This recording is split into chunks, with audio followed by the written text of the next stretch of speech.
नमस्कार दोस्तों, स्वागत है आपका बीआरएच फैक्ट। तो दोस्तों, भारत अगले 2 दशकों में लगभग 500 लड़ाकू जेट बनाने की बहुत ही बड़ी योजना पर काम कर रहा है। दरअसल पूरी दुनिया में कुछ ही देश होते हैं जो फाइटर जेट को विकसित कर पाते हैं और इन फाइटर जेट को विकसित करने के लिए सबसे महत्वपूर्ण होता है उसका इंजन। इंजन को आप फाइटर जेट की रीढ़ की हड्डी बोल सकते हैं। अगर इंजन नहीं तो फाइटर जेट कुछ भी नहीं। आपको पता ही होगा कि एक फाइटर जेट बनाने के लिए कितने सारे पार्ट्स की जरूरत होती है, चाहे उसमें वायरिंग करनी, उसके प्रोग्रामिंग करना या रडार और भी बहुत सारी चीजें होती हैं। ये सारे पार्ट्स मिलाकर फाइटर जेट को सिर्फ 50% ही कंप्लीट कर सकते हैं और बाकी का जो 50% है वह फाइटर जेट का इंजन होता है, जो सबसे ज्यादा महत्वपूर्ण होता है। तब जाकर एक कंप्लीट फाइटर जेट बनता है। तो आज के समय में फाइटर जेट का इंजन कुछ ही देश बनाते हैं और जो भारत ने 500 लड़ाकू जेट बनाने का टारगेट सेट किया है, उसे पूरा करने के लिए भारत के सामने बहुत ही बड़ी चुनौती है और वह चुनौती है इंजन की डिलीवरी। जी हाँ दोस्तों, इंजन की डिलीवरी सबसे बड़ी अड़चन है।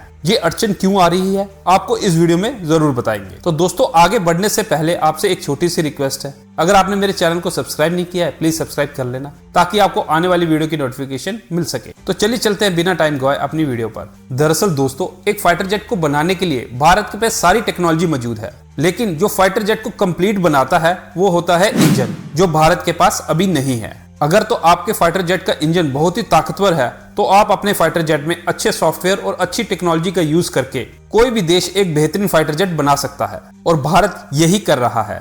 दरअसल भारतीय वायुसेना का टारगेट तेजस MK-1A, तेजस MK-2, advance medium compact aircraft यानी कि एमका और twin engine deck based fighter jet के साथ अलग अलग तरह के फाइटर जेट बनाकर अपनी लड़ाकू क्षमताओं को बढ़ाना चाहता है। अब आपके दिमाग में ये क्वेश्चन आ रहा हो कि आखिरकार ये अड़चन आ कहां रही है। जैसा कि आप जानते ही हैं कि अमेरिका की कंपनी जनरल इलेक्ट्रिक, जिसे हम GE कहते हैं, इस कंपनी ने तेजस विमान के इंजन की डिलीवरी करनी थी। दरअसल अमेरिका पिछले 2 सालों से तेजस लड़ाकू विमान के इंजन की डिलीवरी को लेकर भारत को धोखा दे रहा है और जिसके कारण भारत की सैन्य तैयारियों पर उल्टा असर पड़ रहा है। भारतीय वायुसेना को अपने नए तेजस लड़ाकू विमानों के लिए अमेरिकी कंपनी जनरल इलेक्ट्रिक के इंजनों की जरूरत है, लेकिन इस अमेरिकी कंपनी ने पिछले 2 सालों से भारत को तेजस के इंजन डिलीवर नहीं किए हैं। अब अमेरिका के इस रवैये से परेशान होकर मोदी सरकार ने जनरल इलेक्ट्रिकल पर जुर्माना लगा दिया है। जनरल इलेक्ट्रिक से F404 इंजन की डिलीवरी में देरी के कारण तेजस MK-1A फाइटर जेट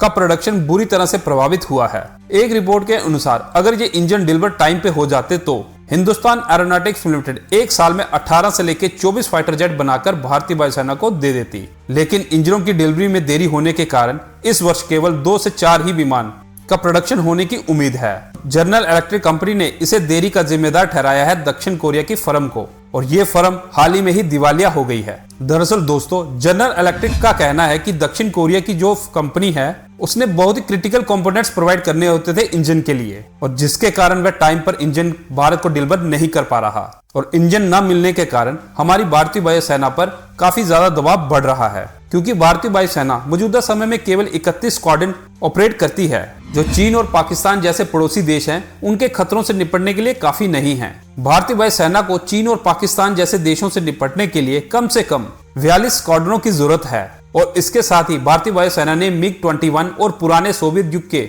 जेट के साथ पुराने विमानों को भी धीरे धीरे करके वायुसेना से हटा दिया है। इसलिए ऑपरेशन संबंधी तैयारियां बनाए रखने के लिए नए लड़ाकू विमानों की तत्काल आवश्यकता है। दोस्तों, भारत जो 500 लड़ाकू जेट बनाने की योजना पर काम कर रहा है उसमें 180 तेजस MK-1A जेट और इसके साथ ही 108 तेजस MK-2 जेट, 126 MK जिसे हम एडवांस मीडियम कॉम्पैक्ट एयरक्राफ्ट भी कहते हैं, ये एक 5वीं पीढ़ी का स्वदेशी लड़ाकू विमान होगा और इस विमान को 5वीं पीढ़ी का बनाएगा इसकी स्टेल्थ खूबियां और इसके साथ ही 100 twin engine deck based fighter jet जो हमारी भारतीय नेवी में शामिल होंगे। इन प्रोडक्शन टारगेट को पूरा करने के लिए इंजनों की डिलीवरी पर निर्भर करता है।